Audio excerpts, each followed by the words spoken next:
ಶಿವಶರಣ ಕಾಯಕಯೋಗಿ ಶ್ರೀ ನುಲಿಯ ಚಂದಯ್ಯ ಸ್ವಾಮಿಗಳ ಆಶೀರ್ವಾದದೊಂದಿಗೆ HKS trust ವತಿಯಿಂದ ಈ ಮೂಲಕ ತಿಳಿಸುವುದೇನೆಂದರೆ, ರಾಜ್ಯದಲ್ಲಿರುವ ಸಮುದಾಯದ ಮ್ಯಾನ್ಪಾಡ್ರು, ಮ್ಯಾನ್ರುಗುತ್ರು, ಸಾತ್ಪಾಡ್ರು, ಕಾವಾಡ್ರು ಜನಾಂಗದ 2024-25ನೇ ಸಾಲಿನಲ್ಲಿ ಓದುತ್ತಿರುವ 10 ಮತ್ತು 12ನೇ ತರಗತಿ ಮಕ್ಕಳ ಪೈಕಿ 10ನೇ ತರಗತಿ ಮಕ್ಕಳು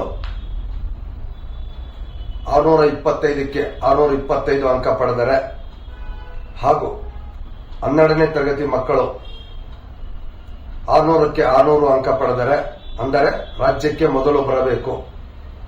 ತಲಾ 1 ಲಕ್ಷ ರೂಪಾಯಿ ಬಹುಮಾನವನ್ನು ನೀಡಿ ಹಾಗೂ 2ನೇ ಸ್ಥಾನ ಬಂದವರಿಗೆ 50,000 ರೂಪಾಯಿಗಳು, 3ನೇ ಸ್ಥಾನ ಬಂದವರಿಗೆ 25,000 ರೂಪಾಯಿಗಳು, ಉಳಿದ ಎಲ್ಲ ಮಕ್ಕಳಿಗೆ ಸಮಾಧಾನಕರವಾದಂಥ ಬಹುಮಾನವನ್ನು ನೀಡಿ ವಿಶೇಷ ಗೌರವಗಳೊಂದಿಗೆ ಬಹುಮಾನವನ್ನು ನೀಡಲಾಗುತ್ತದೆ.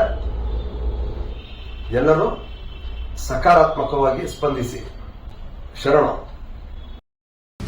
ಹಿಂದುಳಿದ ಅಲ್ಪಸಂಖ್ಯಾತರಾದಂಥ ಕೊರಮ ಕೊರಚ ಸಮುದಾಯದ ಬಡ ಮಕ್ಕಳನ್ನು ಉತ್ತೇಜಿಸುವ ಸಲುವಾಗಿ ಬೆಂಗಳೂರಿನ HKS ಟ್ರಸ್ಟ್ 10ನೇ ತರಗತಿ ಹಾಗೂ 12ನೇ ತರಗತಿಯಲ್ಲಿ ಪಾಸಾದ ಹಾಗೂ ಫೇಲ್ ಆದಂಥ ಸುಮಾರು 200ಕ್ಕೂ ಹೆಚ್ಚು ವಿದ್ಯಾರ್ಥಿಗಳನ್ನು ಸನ್ಮಾನ ಮಾಡಲಾಗಿದೆ.